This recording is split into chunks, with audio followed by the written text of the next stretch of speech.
And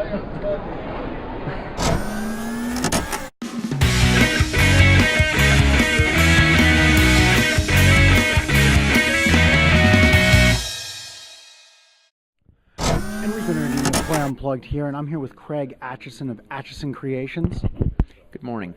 And Acheson, we brought him in for an interview because as I'm going around these booths, I see these wonderful resin terrain pieces, beautiful miniatures, beautiful sci-fi miniatures. Tell us a little bit about how did your company start, and a little bit about your philosophy, because you've got some really unique miniatures and creations. We actually founded the company 11 years ago in May this year. I'm a big believer in putting a product out that's good quality and at a reasonable price and not gouging the consumer. Right now we have approximately 800 product codes, and we're expanding the company at the rate of about 100 new product codes a year. We started out primarily historical, but the market seems to be moving more over to fantasy and sci-fi, and that's what we've been doing for the last 3-4 years. Almost all the product is in those areas.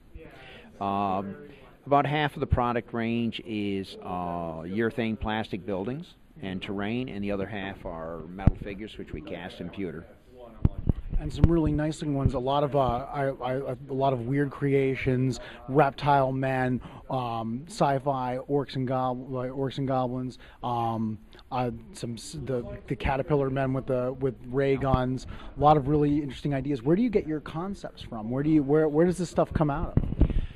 I've actually been designing figures and working in this field since late 1970s. So, I have a lot of fantasy history I've written. We have a lot of unique stuff about to come out. We have asparagus men and broccoli warriors, and we have a whole mushroom culture coming. And we have buildings. I'm just about ready to complete an apple house, a nut and leaf house. We're doing really unusual, trying to do things outside the box. Because most of the younger people coming into the market, as I've already said, are coming in on the fantasy side. And that's where we have to be with our product.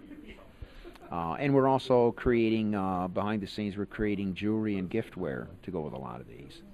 We've also teamed up with 2 book authors, C.S. Marks and V.J. Wax, to create ranges of figures to go with their books.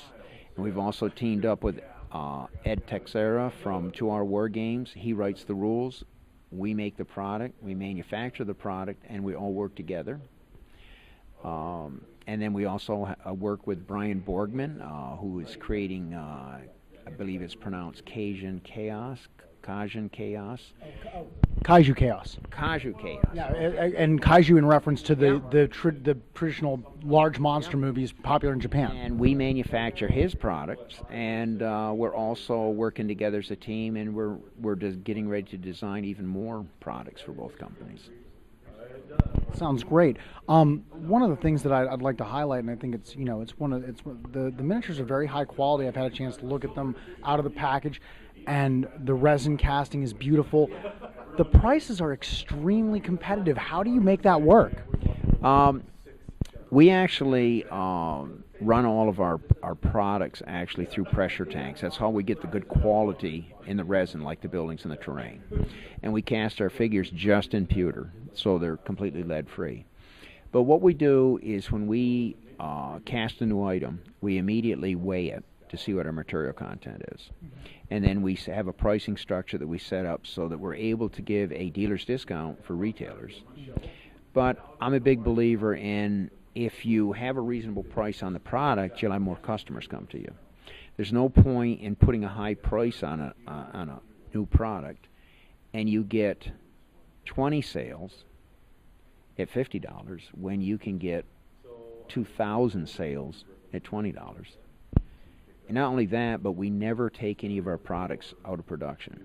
So for instance, if you're actually building a wall system to use for your fantasy armies, they're historical, and you come back to us in 5 years and you need 2 more straight wall sections, you don't have to worry about coming to our company and all of a sudden, I can't get them anymore, so how am I going to complete my project? We never take any building or any terrains or any figures. I have figures in my sci-fi range that people are still buying in quantity that I made 25 years ago. It's pretty special. It's nice to have your whole back catalog available for everybody.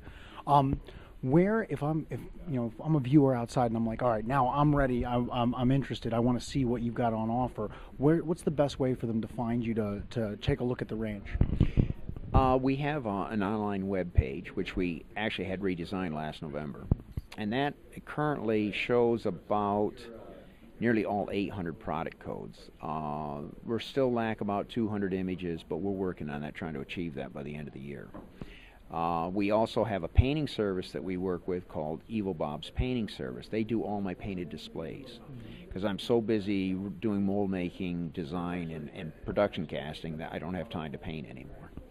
And we get really good results on the painted displays. It pushes our sales because people can see what they can achieve with it. So, that's how it works to a large extent, what we're doing. That sounds great. Craig, thank you so much for the interview, and people, make sure you check out Acheson's Miniatures at, would you have the site name?